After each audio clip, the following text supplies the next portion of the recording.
حرب محمد برقوس من داد عبدان قرية داد عبدان. أو شوفين أريد أطلع بيتي بالغ مصاري ما يزبط هالبيت. إيش أجيب لي مصاري أضبط بيتي ما أعرف. عشان أرجع لبيتي ما أدري شلون الحال بهالبيت. بده شغل كثير بده مصاري وما عندي قدر أضبط بيتي. وهالجيل أطلع على عمال بهالشور ونشتغل مع الشواويش وعمال مطلعتها لليل ما نجي نعبي تبانة نعبي كل شيء بديليش ما تدين نشتغل. هالقضايا ضرب علينا ضرب والله ما صدق يبطل ونزمنا برواحنا هدم ما أخذينا كله راح بهالبيت. ساكنين بالقرية هذه بقرية داد عبدان من ولديت للما أكبر حتى تجوزت هنا قاعدة ببيت ببراسيل بلا جار.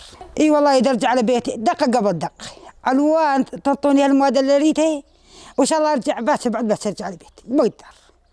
وهجينا بالمدارس هجيت بمشاريع كلان الفار كلان التقتنا الحيايا التقتنا العقارب وشوفين هالتلبان ولا نشبع ميات ولا نشبع قسيه واسحب براسيل ميه مشتري وقاعده بيت بلا جزر ببراسيل. اجيب بلوك وصل مجيب هالاقصى ما شوفينهن هالبلوكات صلمتن ببحر واخش بيه. امر الله هذه عندي تدا اسوي لبن ما اقدر اسوي لبن اللبن بده شغل واذا اسوي كله بحر وشمته وطبخ. كان بيتي رجعوا بيته ما فيه شيء ماشي الحال بس انا بيتي خراب دمار شري صلحه.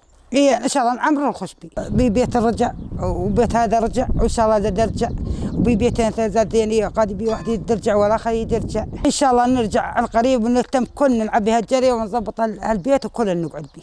أنا حابة أرجع لبيتي عشان أحط راسي وارتاح عشان متى أموت ببيتي مرتاح عشان ضميري يريحني.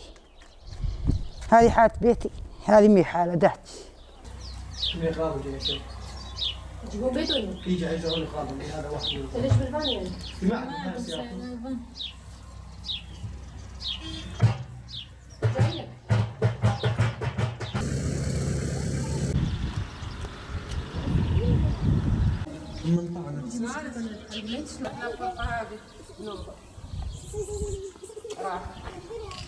الداير هذا زاد بيت المية زاد الخزانات هذا خزان وبخزان النور قاعد زاد قبل راس السنة نايمين الساعة 2:30 بالليل وبلش الضرب ونايمين أنا وبنتي وزلمتي بالدار هذه وما شوف غير القذيفة فاتت علينا شالت الشمعة وفاتت. فتحت أنا إيدي من هنا وفتحت رجلي ووجهي من هنا للساعة مسوي. وبنتي الصغيرة عمرها 1.5 سنة طلعناها من جوا البلوك. ايه وكان نطلع ضربونا احنا وبيت حماية ظل به فوق الساعة الضرب علينا. الاحتلال التركي قصفنا بلش الضرب طلعنا ندحق عليهم يجون من فوق حمر ويضربون مو من حقهم. تعبنا ظلينا عمر 5-6 سنين واحنا نعمر بيه واخر شي ب5 دقات البيت راح.